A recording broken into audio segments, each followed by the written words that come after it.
artinya sia-sia, nggak ada manfaat. Berarti apa? Ucapan kamu di waktu itu sia-sia, nggak ada pahalanya. Apa hukum diam ketika khatib berkhutbah? Apakah hukum diam itu wajib atau sunnah? Apa hukum berbicara ketika khatib sedang berkhutbah? Apakah berbicara di waktu itu membatalkan Jumat atau mengurangi kesempurnaan pahala Jumat? Hadisnya diriwayatkan oleh Imam Al-Bukhari dan Imam Muslim dari Abu Hurairah radhiyallahu anhu bahwa Rasulullah sallallahu alaihi wasallam bersabda, "Idza qulta li sahibika yaumal jum'ati ansit." Jika kamu mengatakan untuk saudaramu di hari Jumat ketika khatib sedang berkhutbah, ansit, diamlah, jangan ribut, diam, jangan bicara.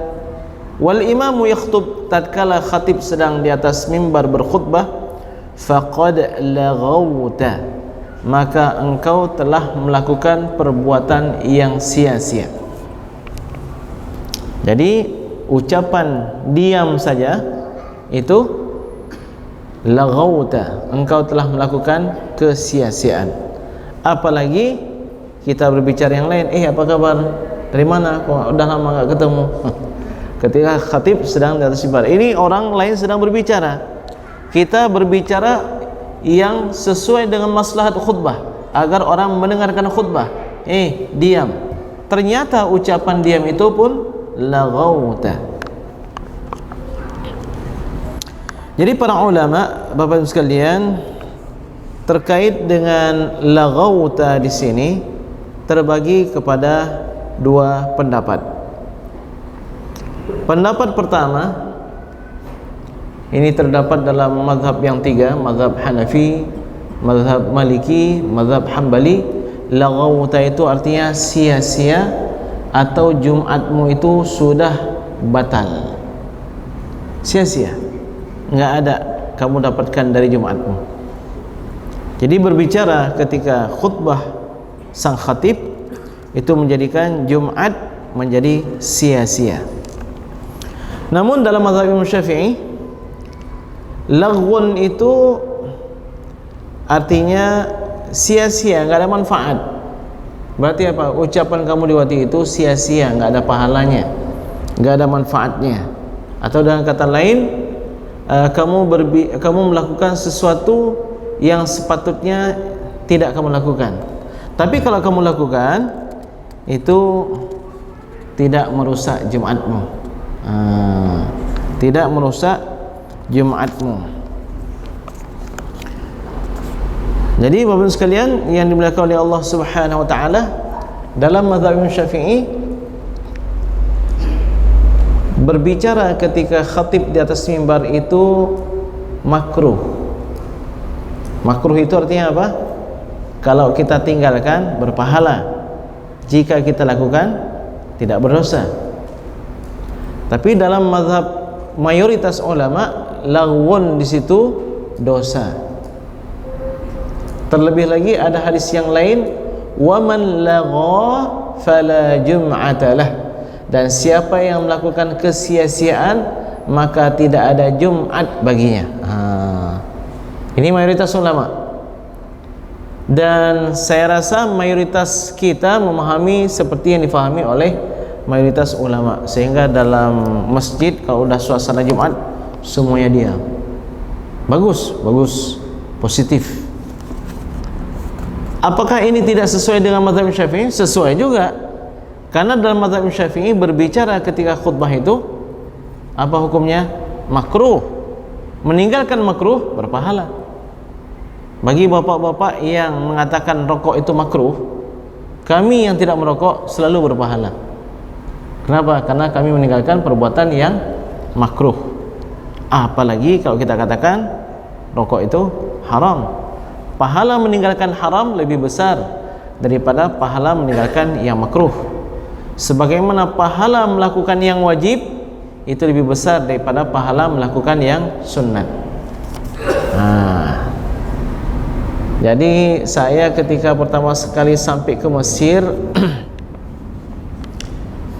dari dulu saya fahami hadis bahwasanya siapa yang berbicara ketika khutbah Jumat, ya, ketika khatib di atas mimbar, itu enggak sah Jumatnya. Jadi ada abang kelas waktu itu dari Medan, dia sedang S2, ketemu, Assalamualaikum, apa kabar? Dia sedang duduk, dari tadi duduk, apa kabar? Sebelah sini. Saya nggak jawab, nggak saya katakan saya sehat, nggak saya katakan. Kenapa? Takut nanti hilang Jumat saya, sia-sia Jumat saya, atau nggak sah Jumat saya. Tapi saya heran, kok ini abang udah S2 berbicara sedang khutbah Jumat. Saya pun suudzon sama beliau. Ini jangan S2 tapi ilmu ini nggak sampai sama beliau. Waktu berjalan, bulan, tahun, sampai akhirnya saya baru tahu ternyata berbicara ketika khutbah Jumat itu bukan haram tapi makruh dalam mazhab Imam Asy-Syafi'i. Alasannya apa?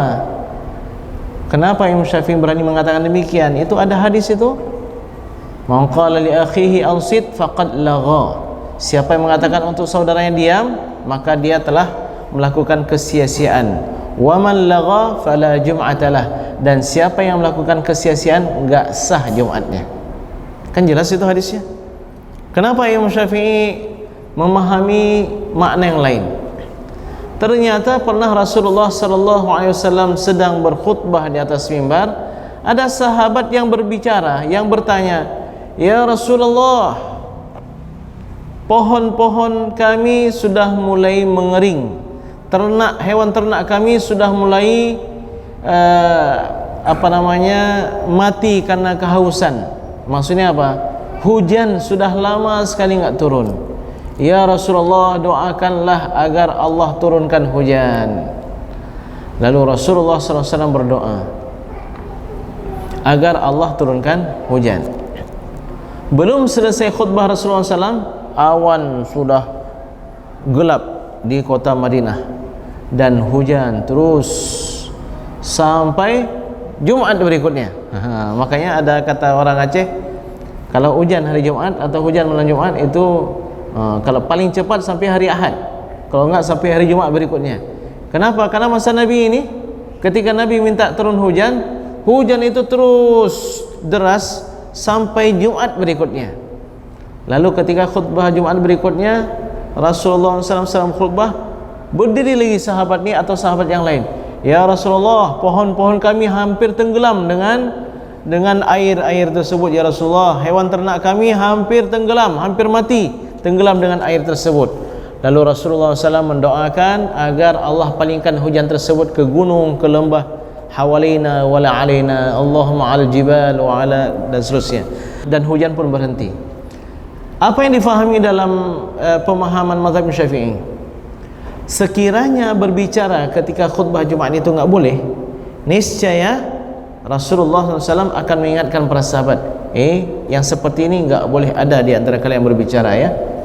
Enggak ada. Rasulullah SAW tidak menegur. Kebiasaan Rasulullah SAW ketika mendapatkan sesuatu dari sikap atau tingkah laku sahabat, beliau akan menambahkan sesuatu faedah lainnya untuk menjadi ilmu bagi sahabat-sahabat yang lain. Misalnya seorang sahabat bertanya, "Ya Rasulullah, ada kalanya kami berlayar, enggak ada air yang cukup bagi kami untuk berwudu. Bolehkah ya Rasulullah kami berwudu dengan air laut?" Rasulullah SAW menjawab, sesungguhnya air laut itu tahurun ma'uhu, airnya itu bisa dijadikan untuk alat bersuci, wa hillun maitatuhu, bahkan bangkainya pun halal. Padahal sahabat bertanya hanya tentang boleh enggak berwudu dengan air laut tersebut. Tapi karena di sini ada suatu kesempatan faedah yang penting Rasulullah SAW sampaikan kepada para sahabat, beliau tambahkan faedah, dan bangkainya pun, ikan-ikan yang terapung di atasnya pun itu halal untuk kalian makan.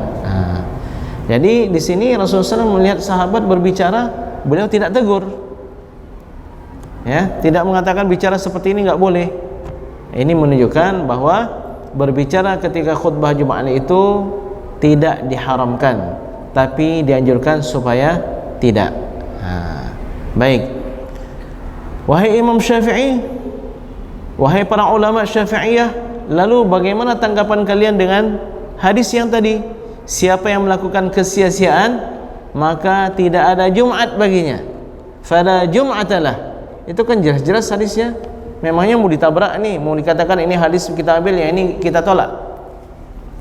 Tidak. Imam Syafi'i menjawab, ini dua dalil ini jangan ditabrakkan. Cari ada enggak titik temunya? Ada titik temunya. Apa itu? Hadis yang tadi menunjukkan boleh atau tidak boleh. Ternyata boleh bicara ketika khutbah Jumat. Lalu bagaimana dengan hadis ini? Bukan tidak sah Jumat, tapi tidak sempurna pahala Jumatnya. Jadi bukan tidak sah Jumatnya, tapi tidak sempurna pahala Jumatnya. Tapi Bapak sekalian, jangan ini menjadi alasan bagi kita besok ya ketika Jumat berbicara gimana Ustaz. Akhirnya nggak ada guna, nggak ada faedah ketika khatib menyampaikan khutbahnya di atas mimbar.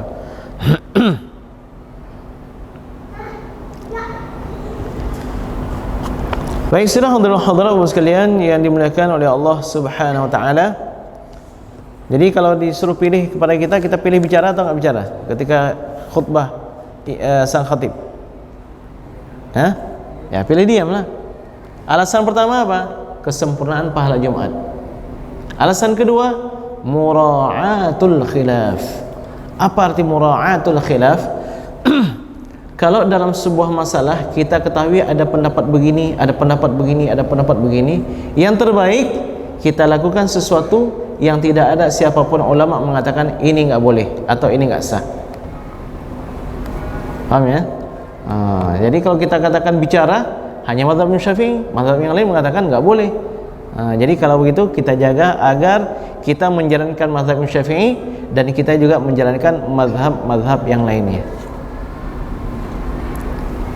Ketika berwuduk menyapu kepala, ya boleh ambil mazhab Syafi'i sikit aja, tapi afdalnya mura'atul khilaf untuk menjaga permasalahan yang dipersisihkan oleh para ulama, sapukan semuanya.